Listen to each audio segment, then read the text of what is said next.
Now, this is a bit more detail on the level 2, which is where operational guidance has been developed. And these are the CARICOM and CDB recommendations for Jamaica. So among the recommendations, they explicitly call for revision of the definition of EIA to also address impacts of the environment, including natural hazards and climate change on the project. They also talk about the need to provide clear criteria to screen and scope environmental impacts. Next, they recommend provision of clear guidelines for the preparation of the EIA report. And they also call for providing clear criteria governing the choice of EIA experts to conduct the climate change bit of the assessment. At the project level, as I said, there are plenty of examples from Canada and Australia. This is a selection from some of the projects in Canada, where the kinds of projects, the kind of impacts that have been considered include changes in the hydrologic regime, integrity of infrastructure such as bridges, to impacts of sea level rise, as well as ice-related impacts, permafrost melt, the risk of flooding, and so on. Likewise, in certain states in Australia, particularly New South Wales and the Australian Capital Territory, there are a number of projects, and these relate to diverse activities including electricity transmission, roads, water pipelines, landfills, residential development, and so on. Now I'm just going to quickly walk through one example from Australia, which just shows both how climate risks have been taken into account and what some of the challenges are. This is from the Armadale landfill in New South Wales, Australia, where in the first step, they tried to assess. I must mention, the initial EIA did not consider climate change risks, but then the authority which had the oversight asked the project proponent to go back and systematically look at the risks, particularly with regard to changes in rainfall and surface runoff as a result of climate change and how that might impact the project. And so the changes in both mean and extreme rainfall would essentially determine what the capacity of the leachate pond would be. And if the capacity is, if there are significant increases in rainfall, there was a risk of overtopping of the pond.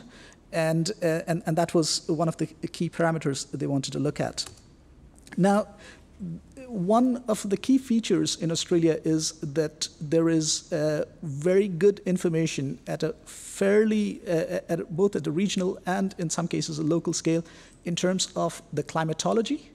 And there are also projections which are widely accepted by a whole range of stakeholders in terms of future climate at a very high spatial resolution relative to many other contexts. Now, this basically just shows the climatology of Armadale. On the left vertical axis is temperature. On the right vertical axis is rainfall. Now, the rainfall is, these are the vertical bars, basically, which show the climatology of the mean rainfall. So there's a dry season between April and August, and there's a wetter season roughly from September all the way to February and March. Now, the blue line shows the mean daily minimum temperature, and the band around the blue line is the variation in the mean daily minimum temperature. So that's the climatology. And the red line is the mean daily maximum temperature, and the red band around it is the variation in the mean daily maximum temperature. The basic point here is that when you look at the climatology, it's not just about the mean values, it's also about significant changes both in maximum and minimum values over a period of 20, 30 years when the climatology is determined. So there's a lot of inherent variability when you look at the climatology. And then on top of that, there could be potential impacts of climate change as we look into the future. Now, what was done after that was to then look at projections of future climate change, both in terms of their effect on mean rainfall as well as extremes in rainfall. And that led to essentially a ranking of the risks. And here they used a 2x2 matrix where vertically down is the likelihood of the change, and moving from left to right is the significance of the change. So most critical for project design would be impacts which are almost certain and catastrophic in nature and of high consequence, whereas impacts which might be insignificant but very certain would not matter as much, and likewise impacts where the consequences could be catastrophic but the probability is relatively low. Again, it's not as critical to incorporate into project design. Now, as a result of this analysis, you don't need to read the fine print here. The key point is that they concluded that the leachate pond is not designed to cope with future rainfall patterns. And an increase in rainfall intensity could potentially result in overtopping of the pond due to higher volume of rainfall. And using the scoring system that I just described, the ranking was medium, both for 2030 and for 2070. Now, this is a very current example because this EIA was completed this year, and at this stage, they are trying to see what to do next. One of the problems the project proponent has is that the regulatory authority is requiring these projections to feed into a water balance model and also to compute surface runoff and so on, and they don't have the necessary input information to, especially to compute surface runoff. Another problem is that when they look at projections of rainfall, in certain seasons, there are increases in rainfall, which would argue for a bigger leachate pond, but in certain other seasons, actually the projections are for a decrease in rainfall. So the message is mixed, and they're looking for further clarity in terms of how much action they should take upfront in terms of design of this leachate pond based on the quality of information that they have right now. So I've already said some of these points. Seasonal projections for 2030 and 2070 are currently being used as inputs to the water balance model, and a key challenge is the uncertainty in the projections. And as I said, that the New South Wales regulatory authorities also wanted the proponent to look into changes in rainfall, in runoff, but it was not possible because of lack of relevant data. And that's where this project stands. So just to give you a big picture overview of where we stand in terms of incorporating climate change risks and adaptation within EIA, at the level of intentions, a number of jurisdictions have signaled their intent. So among the developed countries, we have Canada, we have Spain, the European Union, a number of developing countries, Bangladesh, and then a whole range of small island states, driven primarily by their vulnerability to natural hazards. So Dominica, Kiribati, Samoa, Solomon Islands, and so on. And among the MDBs, Asian Development Bank, IADB, and the bank. In terms of operational guidance, Canada and Australia, certainly. And among the developing countries, Grenada, Kiribati, Trinidad, and Tobago, and the Caribbean community. But at the level of implementation, we have very few projects so far, and largely in Australia and Canada, but also in the Netherlands. So the basic bottom line message is that there is a strong gap between the desire to incorporate climate change impact considerations in EIA and putting it in practice. Now, just a couple of comments on scientific uncertainties. I believe it was a major theme in the discussions yesterday. I was not here, and it also came up this morning. This is some work we had done, not in the context of EIA, but in an earlier project where we looked at outputs from 12 climate models in terms of projections of changes in mean temperature and mean rainfall, both annually and then 2 seasons, December, January, February, and June, July, August, for the years 2030, 2050, and 2100. And we looked at 6 countries. The basic point is that the spread of projections across these climate models for temperature is relatively small compared to the mean changes. You can see that the temperature is going to go up, and the variation across the climate models is not that high. Now, when you look at precip, and this is precipitation averaged over the entire country, the results would vary depending upon specific regions in the country.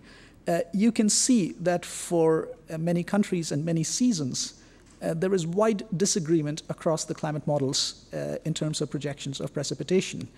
And if, I mean, this is obviously country averaged, but just to make the point, and this was made, I think, in the preceding session also, that projections of precipitation are certainly a key challenge in terms of any requirement to incorporate projected changes in the future in design of projects and so on.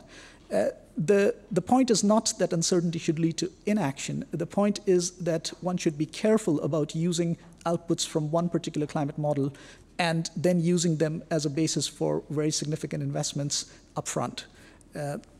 Now I come to my concluding remarks. There is ample scope for employing EIA as a vehicle to enhance resilience of projects to the impacts of climate change, and a number of entry points can be identified to accomplish this within the EIA cycle. Several national and subnational authorities, as well as development agencies, have made progress in this direction, but much more progress has been made at the level of intentions than actual implementation. I think this goal of incorporating climate change risks within EIA remains much more aspirational than operational at this point. In terms of actual implementation, as I said, examples can only be found in a very small number of countries. Even here, in terms of how the climate change risks were considered, there is a wide variation in practices. In several projects, the EIA only relied on historical climate, and that's the case for most of the Canadian examples. And many climate change impact assessments have also at times been applied rather inconsistently. Systematic consideration of climate change certainly requires availability of spatially specific scenarios of climate change, which might not exist at the scale at which project decisions are made for many parts of the world. So I think I think I'm going to come to that. Now, any use of climate change scenarios in the EIA should take adequate account of the associated uncertainties. There may be a risk of unnecessary or even counterproductive investments in altering project design if these uncertainties are not considered. At the same time, there's a concomitant need to make substantial and long-term investments in the provision of climate change information, as well as establishing good communication mechanisms between the scientific community and practitioners, so that information on climate change could be judiciously incorporated within EIA practices. This is the report on which this presentation is based. I put a few copies outside, and I still have a few more in case you're interested. Thank you.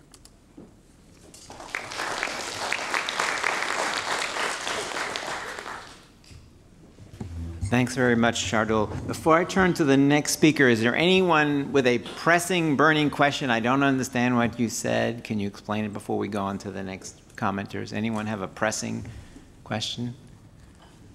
The only thing I will raise, actually, as a pressing question is you use the term climate proofing, which I think most of us talk about increasing climate resilience. Would that be climate proofing sounds like it will withstand anything, including 2 miles of ice.